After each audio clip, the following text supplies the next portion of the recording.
tous, dans cette vidéo, je voulais vous montrer comment on peut utiliser le logiciel Zoom.us pour nos cours de chant. Quelques petites astuces, quelques petits réglages qui pourront certainement vous faciliter la vie. Quand ce logiciel est sorti, franchement, c'était un ovni. Ultra simple d'utilisation, hyper fiable, il a changé la donne. À tel point qu'encore maintenant, presque 10 ans après, je l'utilise toujours avec plaisir. Il faut savoir que l'appli, d'abord, elle fonctionne sur toutes les plateformes, que ce soit PC, Mac, Android, iOS, etc. Et vraiment, c'est très très bien optimisé pour les téléphones ou les tablettes. C'est à ce jour un logiciel qui est gratuit pour des sessions, pour des cours à deux, donc pour des cours individuels. Par contre, il est limité à 40 minutes si vous êtes plus de deux.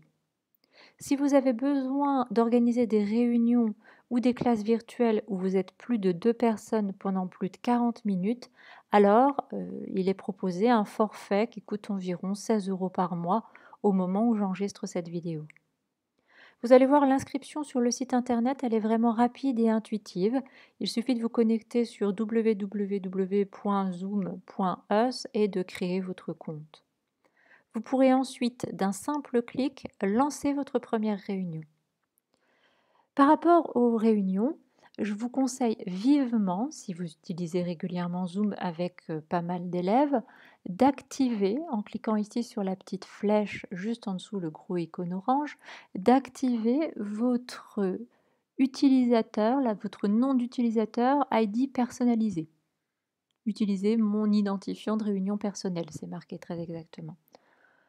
Ça vous permettra d'avoir toujours le même toujours le même numéro de réunion. Et ça, franchement, c'est pratique. Si vous enchaînez les cours, vous n'avez pas besoin de renvoyer un mail systématiquement avec le numéro de réunion. Il suffit de l'envoyer une fois pour toujours et c'est fait. Ensuite, pour lancer une réunion, il suffit simplement de cliquer sur le gros icône orange. Nous voici donc dans l'interface utilisateur de Zoom.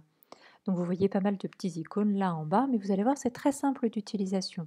Ici, j'ai choisi, vu que j'ai le nez collé à l'ordinateur, de désactiver la vidéo, mais bien entendu, vous pouvez simplement activer la vidéo en cliquant ici sur le petit icône de caméra qui est barré en rouge. Ainsi, on vous verra tout simplement à l'écran.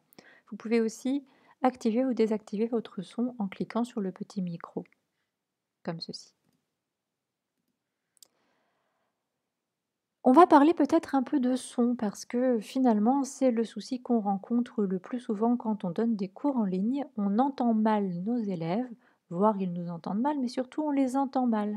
Du coup, il devient très compliqué de les guider si on n'entend pas correctement ce qu'ils nous chantent. D'abord, il faut savoir, et c'est essentiel, que si vous n'avez pas une connexion Internet correcte, même avec le meilleur micro du monde, il sera très compliqué d'avoir un son correct. Quand je parle de connexion Internet correcte, je pense surtout à l'upload, c'est-à-dire aux données que vous envoyez. Souvent, dans vos forfaits, vous avez pas mal de downloads, vous pouvez télécharger pas mal de choses, mais par contre, l'upload est assez régulièrement limité. Là, vous envoyez des données en fait sur Internet, donc c'est surtout votre taux d'upload qui est très important et bien entendu, surtout celui de votre élève. Vous pouvez tester ça assez facilement. Vous allez dans votre navigateur préféré, vous tapez test speed ou speed test internet et vous allez trouver des applis ou des sites web qui vous font des tests sans aucun souci et ça vous permettra de voir si vous avez des données d'upload et si elles ne sont pas totalement ridicules. Si vous n'avez pas d'upload suffisant, il vous sera très difficile de donner des cours en ligne satisfaisants et pareil pour votre élève, s'il n'a pas d'upload suffisant, ce sera franchement compliqué d'avoir un cours en ligne de qualité. C'est vraiment une limitation technologique, on n'y peut rien. Parfois, il est préférable d'être en 4G plutôt qu'un ADSL très moyen. Encore faut-il avoir le forfait qui va avec, mais parfois ça vaut plus le coup d'augmenter son forfait 4G. Voilà, ça m'arrive assez régulièrement de partager ma connexion 4G sur cet ordinateur quand ma connexion Internet plante. Autre petite chose, dans la mesure du possible aussi, branchez-vous en filaire. N'utilisez pas le Wi-Fi, pareil pour votre élève. Vous aurez une bien meilleure connexion et notamment un bien meilleur upload. Alors, ceci étant dit, il nous faut faire quelques petits réglages sur le son si on veut vraiment avoir un son optimal. Pour faire les petits réglages de son, vous pouvez aller ici sur la petite flèche juste à côté du micro, ou quand on était tout à l'heure dans la page d'accueil, voilà, quand on était là tout à l'heure, bon maintenant la réunion est commencée donc ça a un peu changé, mais si vous voulez aller dans les réglages, c'est ici, la petite roue dentée. J'ai mis longtemps à la trouver, donc je vous donne l'astuce.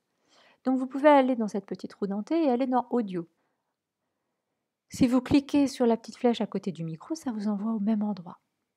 Ici, ce qui est intéressant, c'est de voir si vous avez un niveau d'entrée de micro suffisant. Il est censé être dans le vert, moi il est un peu bas, mais si je parle un peu, bon ça va, un peu plus fort, il tient bien la route, il ne va pas trop saturer. Moi j'ai coché ajuster automatiquement les paramètres parce qu'en l'occurrence, ça se configure pas trop mal. Il arrive quand même assez fréquemment qu'on soit obligé d'enlever là cette petite case et qu'on le fasse manuellement. Ainsi, si vous n'entendez pas assez votre élève, vous pouvez lui demander d'aller dans les paramètres et d'augmenter un peu son son, et inversement, si ça sature trop, de diminuer un petit peu le gain. Donc ça, c'est quand même super pratique. Deuxième petite chose sur le son à savoir qui me semble vraiment important, c'est d'aller dans les paramètres avancés pour mettre ce que Zoom appelle le son d'origine ou le son original. Là, vous pouvez voir peut-être sur votre version de Zoom, ici même, un lien cliquable vers paramètres avancés. Moi, je ne l'ai pas parce que je dois avoir une version de Zoom un peu ancienne. Et comme mon Mac est un peu ancien aussi, j'avoue, tant que ça marche, je ne touche à rien, je ne mets pas à jour. Donc vous pouvez aussi aller là, dans Fonctionnalités avancées. Hop, vous cliquez sur Fonctionnalités avancées. Et quand vous allez cliquer sur Fonctionnalités avancées, ça va vous renvoyer vers le site web. Hop. Et sur le site web, vous êtes dans Réunion avancée. Si tout va bien, vous arrivez là. Sinon, vous pouvez défiler simplement sur la page. Et il est important de permettre aux utilisateurs la sélection du son original dans leurs paramètres clients. Hop, donc vous cochez cette case-là. Super importante cette case. Du coup, si je reviens sur Zoom, maintenant je vois apparaître ici en haut à gauche de mon interface Zoom, allumer le son d'origine. Je peux cliquer là-dessus pour que mon son d'origine soit allumé. Là, je n'enregistre pas avec Zoom, donc vous ne devez pas entendre de différence. Et évidemment, si j'en ai pas besoin, parce que ça prend quand même un peu de bande passante, je clique sur éteindre le son d'origine. Donc vous pouvez demander à vos élèves vraiment d'allumer ce son d'origine. Pourquoi? Parce que ça va permettre à Zoom de ne pas traiter le signal. En fait, Zoom, quand on chante, il peut arriver, comme beaucoup de logiciels, qu'il considère que c'est du bruit parasite. Alors, soit c'est le micro qui considère que c'est du bruit parasite, soit c'est le logiciel. Mais si le logiciel considère que c'est du bruit parasite, il va enlever ce bruit parasite. Il va essayer de rendre le son plus clean, entre guillemets. Sauf que quand on chante, eh ben c'est embêtant parce qu'il va enlever des fréquences, il va enlever des notes tenues qu'il va considérer comme du bruit parasite. Donc évidemment, pour donner un cours de chant, on a vraiment tout intérêt à allumer le son d'origine et à ce que nos élèves surtout allument le son d'origine. Donc ça peut être extrêmement important. Ensuite, une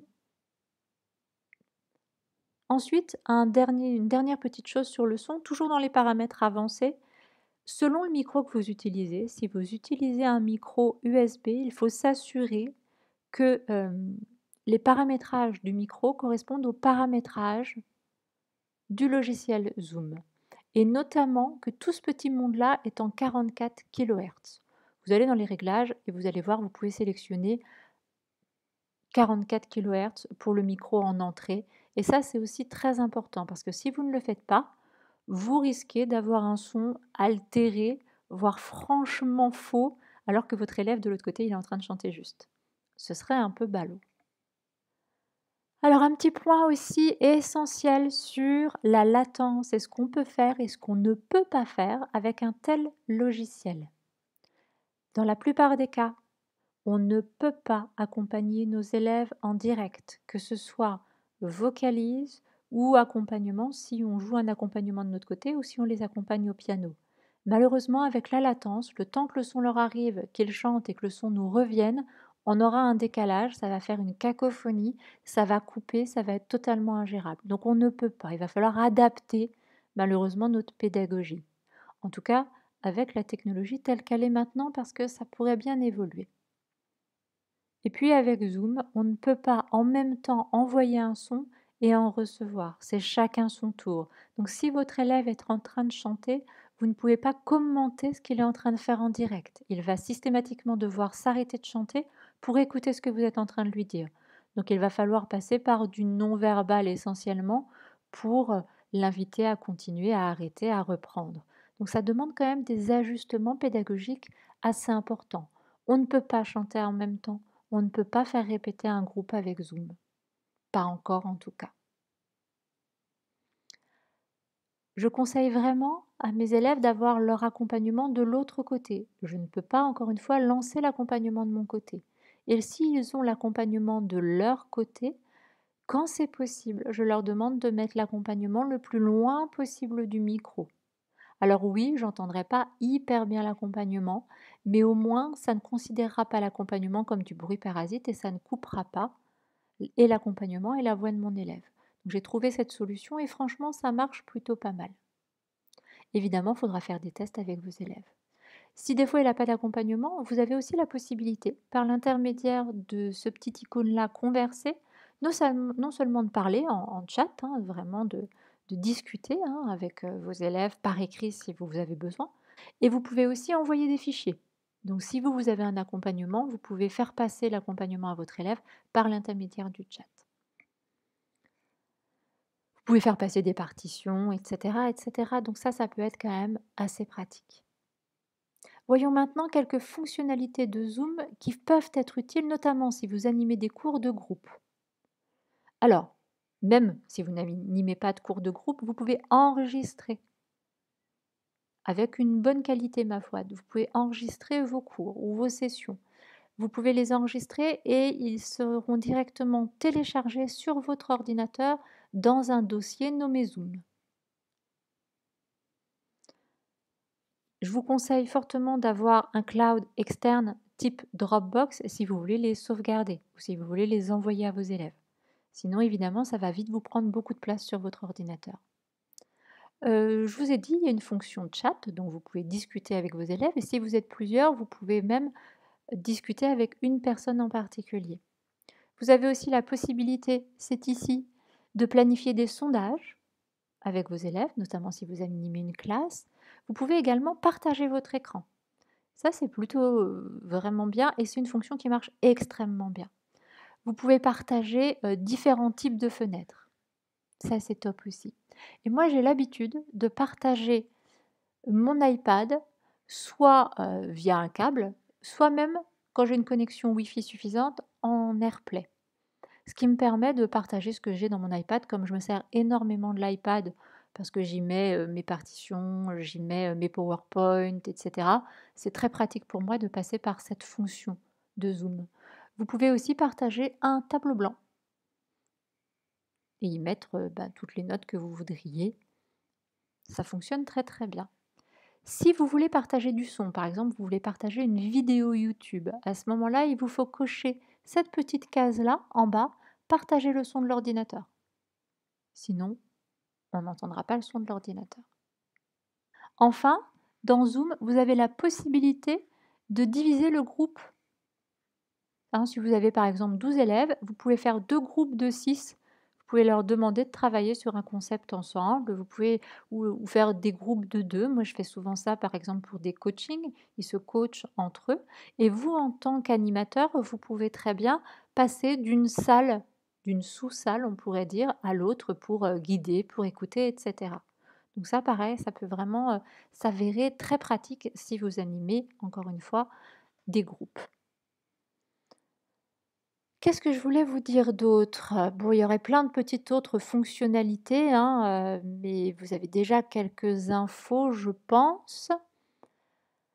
Pour une introduction, en tout cas, je pense qu'on a à peu près fait le tour. Évidemment, si vous avez des questions, n'hésitez pas à me contacter ou à laisser un commentaire si vous voyez cette vidéo sur YouTube, dessous ou sur Facebook. Je répondrai bien entendu à toutes vos questions. En tout cas, j'espère que cette vidéo aura pu vous aider, vous aiguiller et surtout, n'hésitez pas à poser vos questions. Je reste disponible pour y répondre. Voilà, je vous souhaite une très bonne fin de journée. À bientôt.